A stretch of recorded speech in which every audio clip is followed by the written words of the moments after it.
Hello everyone, welcome to my YouTube channel state board biology with Neeta. तर आज आपण बघणार आहोत बायोलॉजी सब्जेक्टचा अभ्यास कसा करायचा. आपण मागेच एक व्हिडिओमध्ये मी तुम्हाला सांगितलं होतं की बऱ्याच मुलांना असे क्वेश्चन असतात की मॅडम थेरी पेपर आहे, आम्हाला कन्सेप्ट क्लिअर आहे, पण लिहिताना आम्हाला अडचण येते आणि प्लस आता दिवाळीच्या सुट्ट्या संपत आले, तुमच्या कॉलेजमध्ये तुमचे 10-10 चॅप्टर्स कंप्लीट झाले, अगदी तुमचं 70% सिलेबस झालेला आहे आणि आता सगळ्यांना बर्डन आले की अभ्यास कसा करायचा. तर ह्यामध्ये स्ट्रॅटजी वगैरे आपण बघू किंवा प्रत्येकाचे एक अभ्यास करायची वेगळी पद्धत असते. म्हणजे काहींना फक्त एकदा रीड केलं तरी लक्षात राहतं, काहींना वारंवार रीड करावं लागतं, काहींना कन्सेप्ट बेस्ड असतं. तर आपण त्या पॉईंट ऑफ व्ह्यूने बघणार आहोत आणि आतापासून जर तुम्ही अभ्यासाला लागले तर तुमचा बोर्डचा रिझल्ट तिथे तुम्हाला 100% भेटणार आहे. आपण जनरली बघतो की ह्यामध्ये काय होतं की मुलांना असं वाटतं 30 दिवसात आपण अभ्यास कंप्लीट करून 30 दिवसात आपण टॉपर होतो, असं होत नाही. आपल्याला जर अभ्यास करायचा असेल तर कमीत कमी आता 3 महिने तुमच्या हातात आहे आणि तुम्हाला तुमचं टाइम टेबल प्रॉपर ते स्ट्रिक्टली फॉलो करणं आणि अभ्यास करणं. आता काही मुलांचं मी असं ऐकलं की मॅडम आम्हाला लिहिताना हात दुखतो, आम्हाला येतं पण आम्हाला कंटाळा येतो. असं का होतं? कारण की तुमचं रायटिंग स्पीड नाही. तुम्हाला जर अभ्यास करायचा असेल तर तुम्हाला रायटिंग स्पीड पण इन्क्रीज करावं लागेल आणि ह्या व्हिडिओने आपण काय करणार आहोत ते आजचा व्हिडिओ हा बघणार आहोत. तर आता अभ्यास कसा स्टार्ट करायचा. जनरली आपल्याला कन्फ्युजन असतं, बरेच मुलं चालतात फिजिक्स, केमिस्ट्री, बायोलॉजी, मॅथ. आता काहींचा फक्त पीसीएम असतो. मग अभ्यास कुठून स्टार्ट करायचा? जो तुमचा इझी सब्जेक्ट आहे, जो तुम्हाला सगळ्यात जास्त आवडतो तो सब्जेक्ट तुम्ही घेऊ शकता. त्यामध्ये तुम्हाला जर एखाद्याला केमिस्ट्री आवडत असेल तर तुम्ही केमिस्ट्रीपासून अभ्यास स्टार्ट करा. मॅथ्स असेल, फिजिक्स असेल, ज्यांचा बायो असेल, ज्याला बायो आवडत असेल तर तुम्ही तो सब्जेक्टपासून तुमचा स्टडी स्टार्ट करू शकता. त्यानंतर तुम्हाला काय करायचंय, आता एकदाच असं नाही होणार की आता मी केमिस्ट्रीचा अभ्यास स्टार्ट केलाय, मी केमिस्ट्री सब्जेक्ट घेऊन बसले, एका दिवसात माझा एक चॅप्टर होणार नाही, कारण की आपल्याला तेवढा स्टॅमिना नाही. आपण काय करतोय, अर्धा तास बसतो आणि मग आपल्याला पाणी प्यायला जायचंय, आपल्याला वॉशरूमला जायचंय, आपल्याला काहीतरी स्नॅक खायचंय.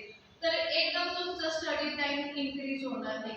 तुम्हाला हळूहळू तुमचा स्टडी स्टॅमिना इन्क्रीज करावा लागेल. तुम्ही 2 दिवस 1 तास अभ्यास करा, सकाळी 1 तास करा, संध्याकाळी 1 तास करा. त्याच्यानंतर हळूहळू तुम्ही तुमचा टायमिंग इन्क्रीज करा, म्हणजे जेणेकरून तुमचा टाइम इन्क्रीज होईल, तुमचा स्टॅमिना तिथे इन्क्रीज होईल. त्यानंतर तुम्हाला नोट्स तयार करायचे.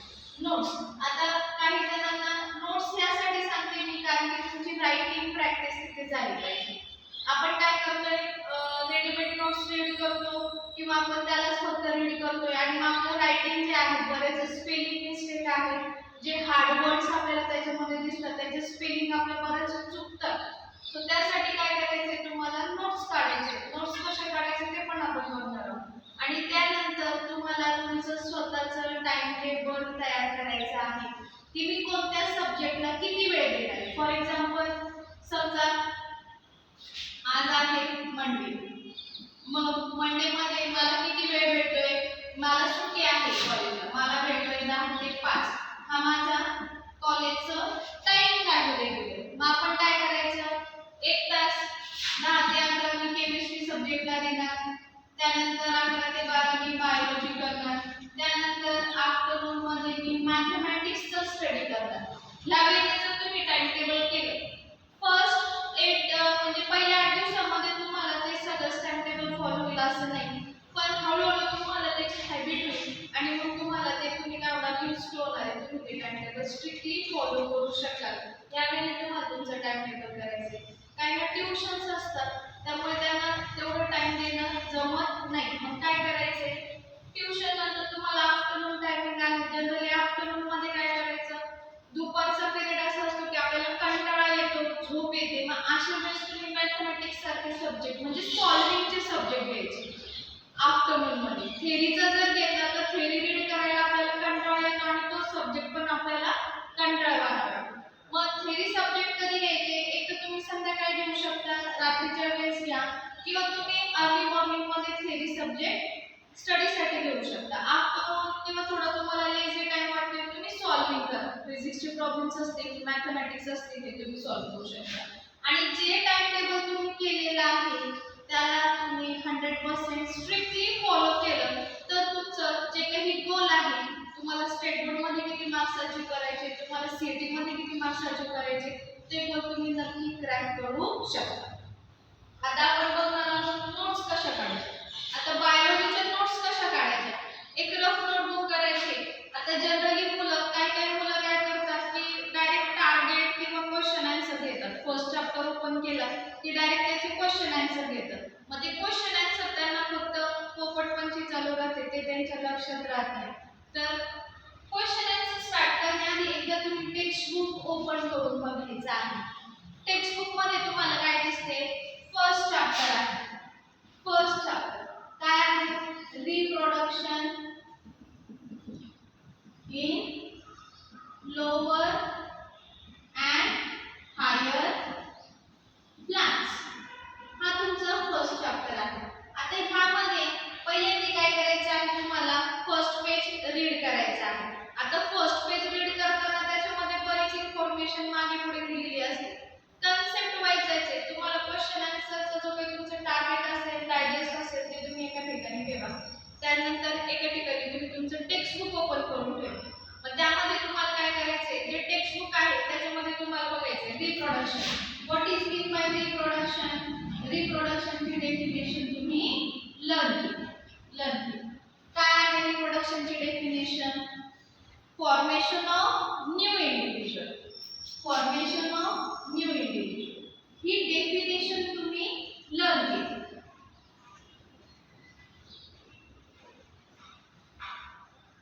त्यानंतर तुम्ही काय लर्न केलं, टाइप्स ऑफ रिप्रोडक्शन. आता हे जे काय आहे हे तुम्हाला नोट्स मध्ये पूर्ण डेफिनेशन द्यायची गरज आहे का, नाही. काय करायचंय, मेन जे कीवर्ड आहेत ते तुम्हाला तुमच्या नोट्स मध्ये लिहायचे आहे.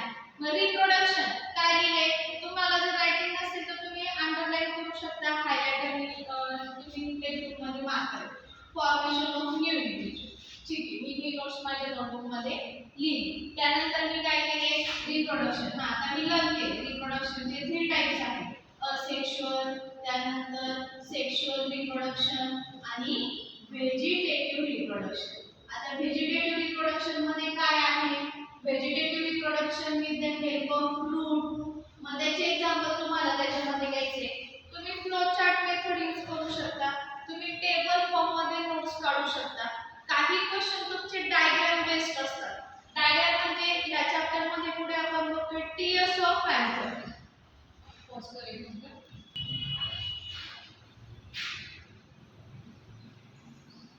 Diagram based question.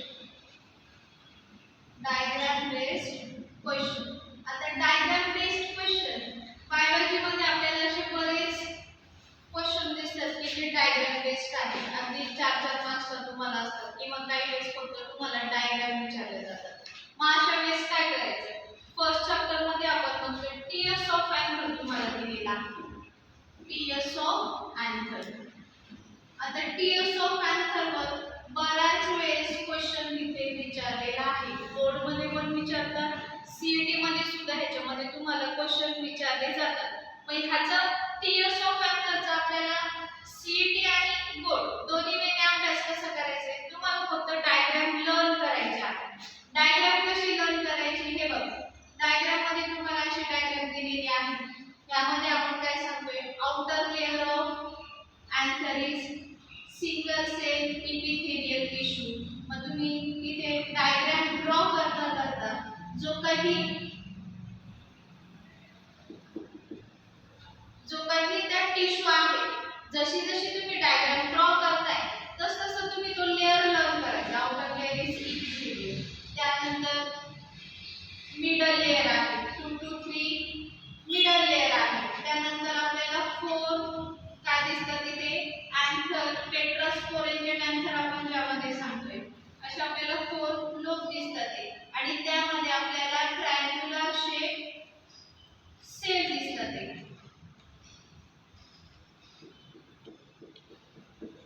ह्या वेळी जसं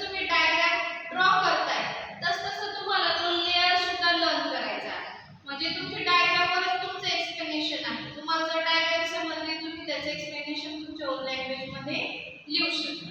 सो ह्यामध्ये तुम्ही प्रत्येक चॅप्टरचं काय करायचे, नोट्स ड्रॉ करायचे आहेत, नोट्स काढायचे आहेत, डायग्राम ड्रॉ करायचे आहे. आणि ज्यावेळेस तुम्हाला रिव्हिजन करायचे आहे, आता सपोज हे आपण नोट्स काढले, फर्स्ट चॅप्टर आहे, मी रिव्हिजन करणार आहे. रिव्हिजन करताना काय केलं, reproduction. What is mean by reproduction? Formation of new individual.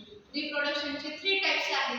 त्यामध्ये व्हेजिटेटिव्ह मध्ये आपण बघितले by root, by stem, by leaves. त्याचे एक्झाम्पल तुम्हाला तिथे आलेले आहेत. डायग्राम मी लर्न केलेली आहे. Instead of learning that whole theoretical question, you have to focus only on that diagram. Once you are able to draw this diagram, you are able to write all question in your own language. ठीक आहे, समजले सगळ्यांना?